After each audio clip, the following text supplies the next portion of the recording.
If I were a conductor, I would conduct like her. And I would You might want to like start her. recording. This might be some good stuff. Yeah, okay.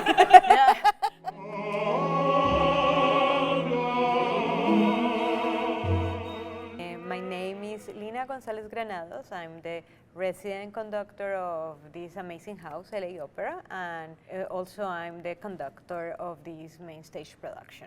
Hello, my name is Gabriela Lena. I have the pleasure and honor of being the composer of the opera being staged by Los Angeles Opera called El Último Sueño de Frida y Diego. We met in 2015, and I remember hearing a piece that is very dear to me and that I speak every waking day and moment, which was Leyendas. I was in school and I got this idea that I wanted to form in Boston a Latin American orchestra, Unitas, because in Boston we were so many Latinos, but no one who actually did this kind of repertoire ever.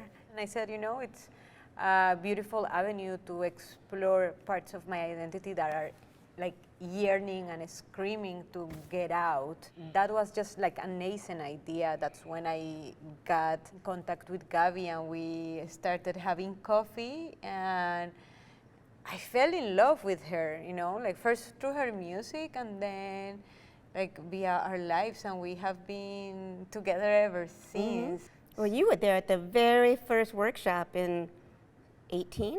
I think it was 2018, yeah. Yes. In Fort Worth, when Fort Worth was one of the initial partners for it. That's when the orchestra was much smaller. We only had half the libretto written at that point. Act. Yeah, I mean, it was, some elements remained, but a lot of it was very different. The whole opening was different. Yes. Yeah. And it was very beautiful because, you know, I always email Gabi or text her. Our thing is like long hour conversations via text. You know, and then she's like, do you want to fly to Fort Worth? And she was the one who paid my ticket and everything. And I'm like, of course. I was saying yesterday that it's both a departure, but also an arrival, you know, coming to my home here and say, I have the privilege to do this piece, you know, on our own terms.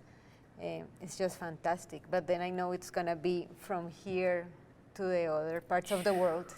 In the meantime, in the 8 years that since we met, both of our careers opened up and expanded.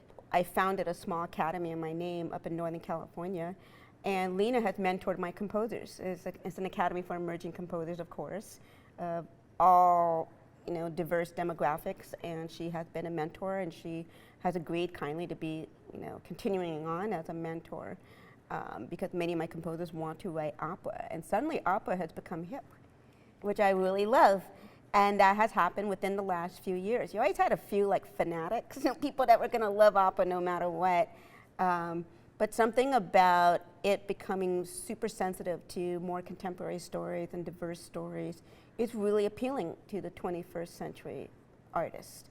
And with your, you know, with your expertise and your artistry, both in your orchestral mediums and in smaller mediums like Leyendas, which was originally written for string quartet. You were talking about that, and then done with string orchestra. And then, of course, you know, with opera, but also with being part of an opera company, which is very unusual. And she's Latina, and she's only in her 30s, you know. Yeah, so she's super cool to my mentors as a result.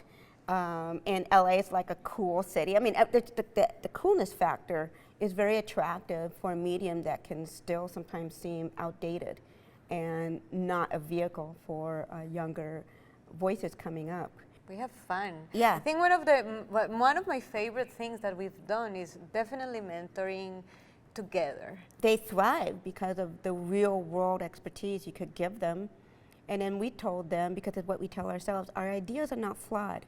Maybe our execution is flawed, but we should dream really big. Why can't two Latinas be at the helm of a major new opera?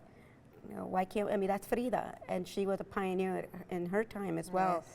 So being able to mentor through the institutions that we have crafted together is something that's really special. We wouldn't have been able to do that in 2015. Oh, for sure, Yeah. no. you know, and then it's very, this is something that you touch very important to me, is that I remember when I came to the States to study, and I went to this university. The professor was brilliant, and I told him I was interested in opera, and I remember him telling me, do you think you as a woman, as a Latina, like, do you think Colombia is ready for a woman conductor doing opera? That was his interview question for me when I was in 2010.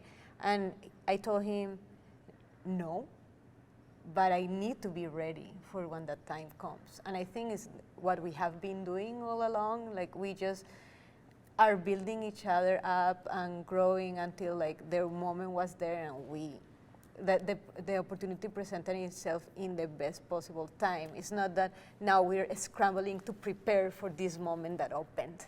Otherwise, we wouldn't be able to be here. So it's like you have to always be going ahead, even if the world wasn't ready.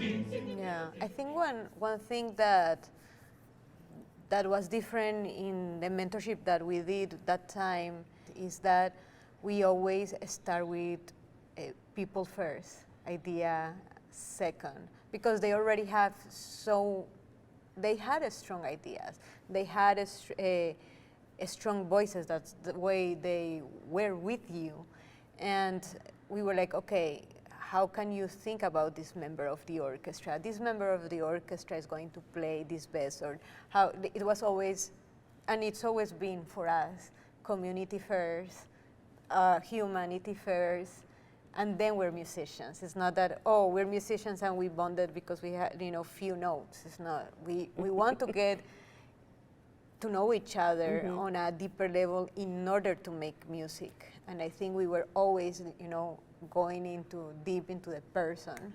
And then the other was identity. Absolutely. Identity, which has just been a constant thing from the time we were born. I mean, we are still in 2023 outliers, which is kind of a shame. I go into the conservatories and I see some marginal differences, and I feel like I'm back in the 90s.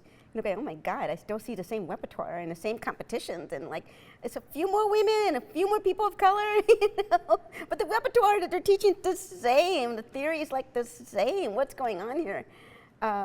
So I feel like the identity of people within the conservatories needs to like be super strong. That the schools have nothing. They have no choice but to move with the times. And so we talked about that a lot, what it meant to get your identity and your stories and the stories you want to research into your music.